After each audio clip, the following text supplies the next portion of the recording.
नमस्कार दोस्तों। मई का आखिरी हफ्ता शुरू होने वाला है और जून आने वाला है। दोस्तों, पूरे देश में गर्मी आग उगल रही है। आपने लोगों को कहते सुना होगा कि नौतपा लगने वाला है। लेकिन दोस्तों, आखिर नौतपा होता क्या है और ये क्यों होता है? क्या नौतपा का होना जरूरी है? नौतपा का वैज्ञानिक और धार्मिक दृष्टि से क्या महत्व है?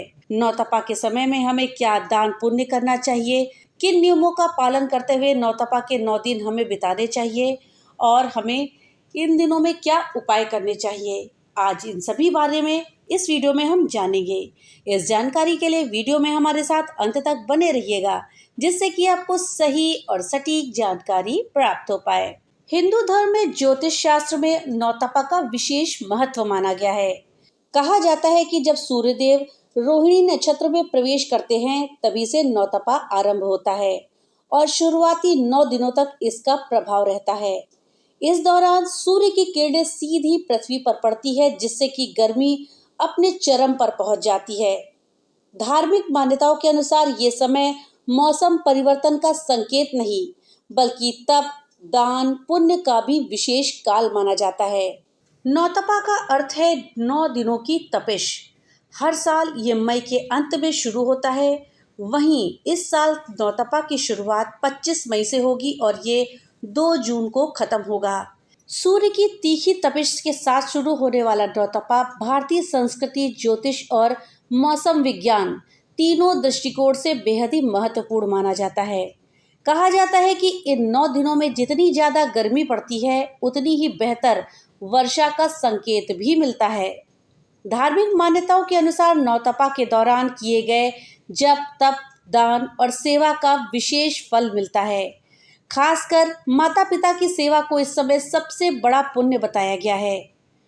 दोस्तों, नौतपा में श्रद्धा भाव से सेवा करने पर जीवन में सुख, शांति और शुभ फलों की प्राप्ति होती है। लेकिन आखिर नौतपा पड़ता क्यों है? चलिए जानते हैं। ज्योतिष शास्त्र में इन 9 दिनों को बेहद ही प्रभावशाली और महत्वपूर्ण माना गया है। कहते हैं कि जब सूर्य देव रोहिणी नक्षत्र में प्रवेश करते हैं तभी नौतपा का आरंभ होता है। रोहिणी नक्षत्र के स्वामी चंद्रमा है। सूर्य के अत्यधिक निकट आने के कारण चंद्रमा की शीतलता कमजोर पड़ जाती है। यही वजह है कि धरती पर तेज गर्मी और लू का असर बढ़ने लगता है। इन दिनों सूर्य की किरणें सीधे और तीव्र प्रभाव डालती हैं। इसके कारण तापमान अपने चरम पर पहुंच जाता है। दोस्तों, नौतपा के दौरान पड़ने वाली तेज गर्मी को शुभ संकेत माना जाता है। माना जाता है कि अगर इन 9 दिनों में भीषण ताप और लू का प्रभाव अधिक रहता है तो आने वाले मानसून में अच्छी वर्षा होने की संभावना बढ़ जाती है। खास तौर से किसानों के लिए इसे बेहद ही लाभदायक माना जाता है, क्योंकि अच्छी बारिश से खेती और फसलों को बहुत फायदा होता है। नौतपा को अगर वैज्ञानिक दृष्टि से देखें तो इन दिनों में पड़ने वाली भीषण गर्मी से जमीन का तापमान बहुत बढ़ जाता है, जिससे हवा गर्म होकर ऊपर उठती है और मैदानी इलाकों में कम दबाव का क्षेत्र बनता है। यही दबाव सूर्य से नमी वाली हवाओं को भारत की ओर खींचता है, तो अच्छी बारिश का मुख्य कारण बन जाता है। इसके साथ ही तेज धूप के कारण नदियों, तालाबों और मिट्टी की नमी वाष्पीकृत होकर बादलों का निर्माण करती है, जिससे बारिश होती है। दोस्तों, प्रचंड गर्मी और लू के प्रभाव के कारण फसलों को नुकसान पहुंचाने वाले हानिकारक कीड़े, टिड्डियां और बैक्टीरिया नष्ट हो जाते हैं। तो इस प्रकार से वैज्ञानिक दृष्टि से नौतपा अत्यधिक महत्वपूर्ण है। और अगर ज्योतिषीय और पारंपरिक मान्यता देखें तो जब सूर्यदेव रोहिणी नक्षत्र में प्रवेश करते हैं तो नौतपा की शुरुआत होती है। दोस्तों, ये अवधि अच्छी बारिश, फसलों की रक्षा और पारिस्थितिकी तंत्र के लिए शुभ मानी जाती है। ये कहावत भी कही गई है, तपे नौतपा होए भरपूर बरखा। नौतपा का संबंध केवल तापमान बढ़ने से ही नहीं होता है, बल्कि ये आध्यात्मिक साधना, आत्मशुद्धि का भी समय माना जाता है। इन 9 दिनों में श्रद्धालु पूजा पाठ, तपस्या और दान पुण्य करके विशेष फल प्राप्त करते हैं। धार्मिक मान्यता है कि नौतपा के दौरान किए गए दान से पितरों और देवी देवताओं की कृपा प्राप्त होती है।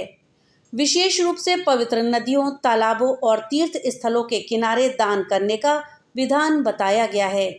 इस दौरान सत्तू, घड़ा, छाता, शीतल जल, पंखा और अन्य शीतल वस्तुओं का दान करना अत्यंत ही पुण्यकारी बताया गया है। मान्यता है कि गर्मी में जरूरतमंद लोगों को राहत पहुंचाने वाले ये दान व्यक्ति के जीवन में सुख, समृद्धि और सकारात्मक ऊर्जा लेकर आते हैं। नौतपा में भगवान सूर्य की आराधना का भी विशेष महत्व है। श्रद्धालु प्रतिदिन सुबह स्नान के बाद सूर्य देव को जल अर्पित करते हैं और सुख समृद्धि की कामना करते हैं। ऐसा माना जाता है कि सूर्य उपासना करने से सभी देवी देवताओं का आशीर्वाद मिलता है और जीवन में ऊर्जा और स्वास्थ्य बना रहता है। दोस्तों, नौतपा के दौरान नदियों, घाटों पर श्रद्धालुओं की भीड़ बढ़ जाती है। बड़ी संख्या में लोग नदियों के किनारे स्नान करते हैं, दान पुण्य करते हैं और पितरों की शांति के लिए पूजा अर्चना करते हैं। धार्मिक दृष्टि से ये 9 दिन बेहद ही पवित्र और फलदायी माने जाते हैं।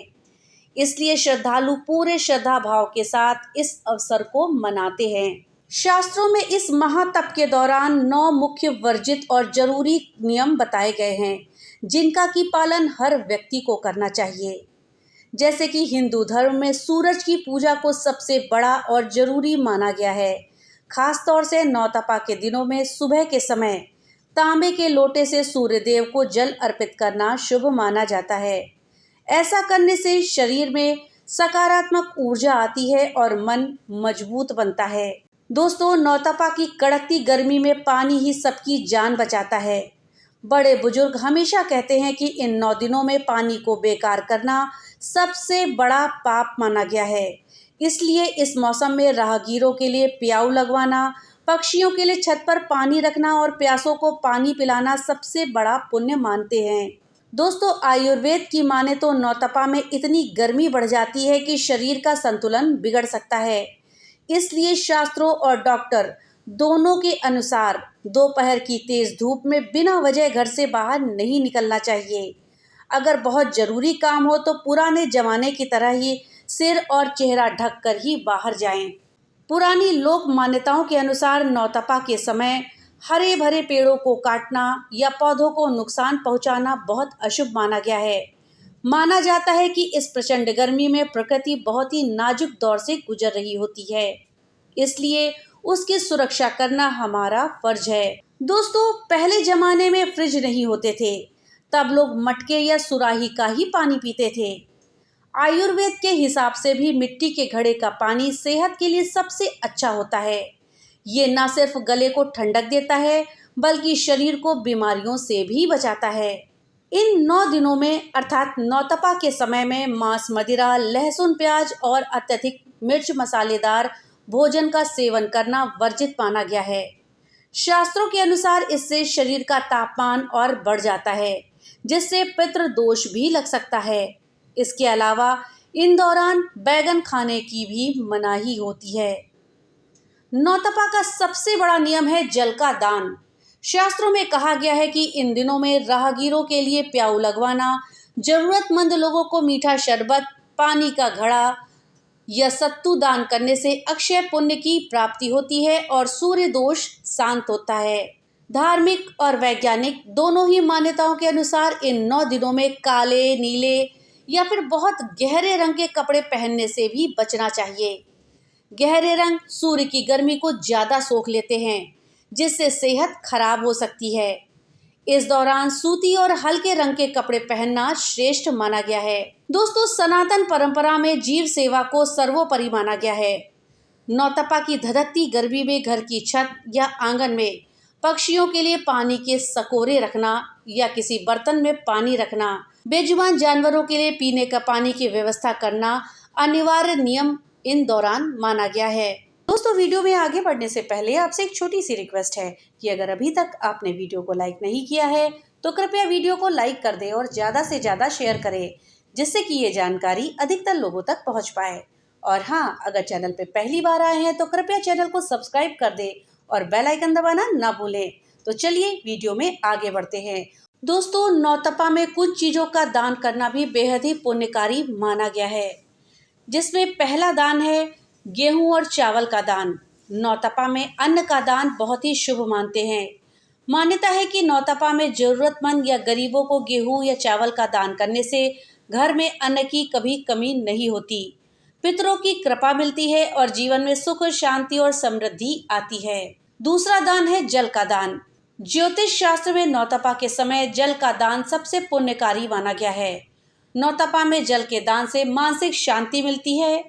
मान्यता है कि जल दान से भगवान सूर्य भी प्रसन्न होते हैं। तीसरा दान है शरबत या पंखे का दान। नौतपा के दौरान शरबत या पंखे का दान करना अत्यंत ही शुभ मानते हैं। शरबत शरीर में शीतलता प्रदान करता है और पंखा भीषण गर्मी से राहत दिलाता है। मान्यता है कि नौतपा में इन चीजों के दान से जन्म कुंडली में सूर्य की स्थिति मजबूत होती है और जीवन में खुशियां आती हैं। चौथा दान है वस्त्र या अन्य उपयोगी चीजों का दान। दोस्तों, नौतपा में गर्मी से राहत दिलाने वाली वस्तुओं का दान करना चाहिए। नौतपा में भीषण गर्मी से राहत के लिए गरीबों या जरूरतमंद लोगों को सूती वस्त्र, छाता, चप्पल और तौलिया इत्यादि का दान करना भी महत्वपूर्ण माना गया है। मान्यता है कि ऐसा करने से सामाजिक मान सम्मान बढ़ता है और सुख समृद्धि आती है। दोस्तों, कहा जाता है कि नौतपा के दौरान पिता की सेवा करने से विशेष पुण्य की प्राप्ति होती है। जिन लोगों की कुंडली में सूर्य या चंद्र कमजोर होते हैं, उन्हें मंत्रों का जाप, दान और नियमित उपासना करने की सलाह दी जाती है। धार्मिक मान्यताओं में पिता को सूर्य देव का प्रतीक माना गया है, इसलिए पिता की सेवा और सम्मान करने से सूर्य देव की कृपा प्राप्त होती है। कहा जाता है कि प्रतिदिन सुबह उठ करके पिता का आशीर्वाद लेने और उनके चरण स्पर्श करने से आत्मविश्वास, मान सम्मान और सफलता में वृद्धि होती है। साथ ही करियर और नौकरी में आने वाली बाधाएं भी दूर हो जाती हैं और मनोकामना पूरी होती है। नौतपा के समय में सूर्य देव की उपासना और कुछ अचूक उपाय करने से कुंडली में सूर्य ग्रह की स्थिति अत्यंत मजबूत हो जाती है। अगर आप भी अपने जीवन में सुख, शांति, मान सम्मान और समृद्धि पाना चाहते हैं तो नौतपा के इन पवित्र दिनों का पूरा फायदा उठाएं। ऐसे में आप लोग को ये पता होना चाहिए कि इस दौरान सूर्य देव को प्रसन्न करने और भाग्य को चमकाने के लिए क्या क्या करा जाए। तो दोस्तों, चलिए जान लेते हैं कि हमें कौन कौन से उपाय इस दौरान करने चाहिए। नौतपा के सभी 9 दिनों में रोज सुबह सूर्योदय से पहले उठ करके स्नान करें और साफ सुथरे वस्त्र पहनें। इसके बाद एक तांबे के लोटे में शुद्ध जल भर करके उस जल में लाल फूल, थोड़े से अक्षत और मिश्री मिला लें। अब पूर्व दिशा की ओर मुख करके खड़े हो जाएं और सूर्य देव को अर्घ्य दें। जल अर्पित करते समय लगातार ओम सूर्याय नमः मंत्र का उच्चारण करें। नौतपा के दौरान रोजाना आदित्य हृदय स्रोत या गायत्री मंत्र का पाठ करना मानसिक मजबूती और आत्मबल के लिए सबसे उत्तम है। इन 9 दिनों में खासकर रविवार के दिन किसी गरीब या जरूरतमंद व्यक्ति को लाल कपड़े, गेहूं, गुड़ या तांबे के बर्तनों का दान करें। ये दान आपकी कुंडली के सूर्य दोषों को शांत करके समाज में आपका यश, कीर्ति और मान सम्मान बढ़ाता है। दोस्तों, अगर संभव हो सके तो नौतपा के दौरान पड़ने वाले रविवार को सूर्य देव के निमित्त व्रत रखें और केवल फलाहार या जलीय चीजों का ही सेवन करें। दोस्तों, नौतपा आते ही गर्मी अपने सबसे खतरनाक रूप में पहुंच जाती है, इसलिए इस समय हमको विशेष सावधानियां बरतनी चाहिए। अगर हम समय रहते सावधानी नहीं बरतते हैं तो इसका असर सीधा हम पर पड़ता है। तो दोस्तों, इस साल यानी कि 25 मई से लेकर के 2 जून तक चलने वाले नौतपा के बीच हमें कुछ चीज़ों का ध्यान रखना है। इन दिनों में भीषण गर्मी और लू से बचने के लिए आपको कैसे बचना चाहिए और अपने शरीर को कैसे हाइड्रेट रखना है, चलिए जान लेते हैं। दोस्तों, हीट वेव या लू के दौरान बच्चों और बुजुर्गों को घर से नहीं निकलना चाहिए। इन दोनों लोगों के लिए ये ज़्यादा खतरनाक होती है। इन लोगों को धूप में निकलने से पहले उचित सावधानी बरतनी चाहिए। हाइड्रेशन रखना बेहद जरूरी है, इसलिए इस दौरान खूब पानी पिए। बहुत सारे तरल पदार्थ जैसे नींबू पानी, आम पन्ना और नारियल पानी को अपने आहार में शामिल करें। कोई चीज़ पीने के लिए प्यास लगने का इंतजार ना करें। अपने लिए हर 30 मिनट में एक अलार्म सेट कर लें और हर 30 मिनट में कुछ ना कुछ पीते रहें। गर्मी के समय में खिड़कियों पर पर्दे लगा के रखें, जिससे कि तेज धूप अंदर ना आए। रात में खिड़कियां खोलकर ठंडी हवा आने दें। पंखा या कूलर भी घर का तापमान करने में मदद कर सकते हैं। दोस्तों, नौतपा साल का वो समय माना जाता है जब सूर्य की गर्मी बेहद तीव्र होती है। इस दौरान दिन में तापमान सामान्य से कहीं ज्यादा होता है और हवा में नमी कम होती है। इस वजह से नौतपा को खतरनाक माना जाता है, क्योंकि शरीर पर गर्मी का असर तेजी से पड़ सकता है और लू लगने का खतरा बना रहता है। नौतपा के दौरान बच्चे, बुजुर्ग, बीमार लोग और बाहर धूप में काम करने वाले लोग, साथ ही गर्भवती महिलाएं, इन लोगों को अपने शरीर को ज्यादा संभालने की जरूरत होती है, क्योंकि इन लोगों का शरीर गर्मी को जल्दी संभाल नहीं पाता। इसलिए इनके लिए धूप से बचाव और सही हाइड्रेशन बेहद ही जरूरी हो जाता है। नौतपा के दौरान शरीर से पसीने के जरिए पानी और जरूरी मिनरल्स तेजी से निकलते हैं। अगर समय पर पानी और सही पोषण ना मिले तो शरीर का तापमान संतुलित रखना बहुत मुश्किल हो जाता है और इससे थकान, चक्कर, डिहाइड्रेशन और लू जैसी समस्याएं हो सकती हैं। खास तौर पर तेज धूप में लंबे समय तक रहने से खतरा बढ़ सकता है। इसलिए इस दौरान खान पान में हल्के और ठंडक देने वाले विकल्प चुनना बेहतर रहता है, जैसे कि मौसमी फल, जैसे कि तरबूज, खरबूजा आपको खाना चाहिए। बहुत ज़्यादा तली भुनी मसालेदार चीज़ें नहीं खाएं। बाहर की खुली और बासी चीज़ों से परहेज करें। छाछ, दही या नींबू पानी जैसे पेय आपके लिए मददगार हो सकते हैं। तो दोस्तों, ये थी जानकारी नौतपा के विषय में। आशा है ये जानकारी आपके लिए मददगार सिद्ध होगी। आप भी इस जानकारी के अनुसार आने वाले नौतपा से बच सकते हैं। दोस्तों, जानकारी आपको कैसी लगी हमें कमेंट बॉक्स में लिख करके जरूर बताइएगा। तो मिलते हैं अगली एक नई वीडियो के साथ। तब तक के लिए राधे राधे।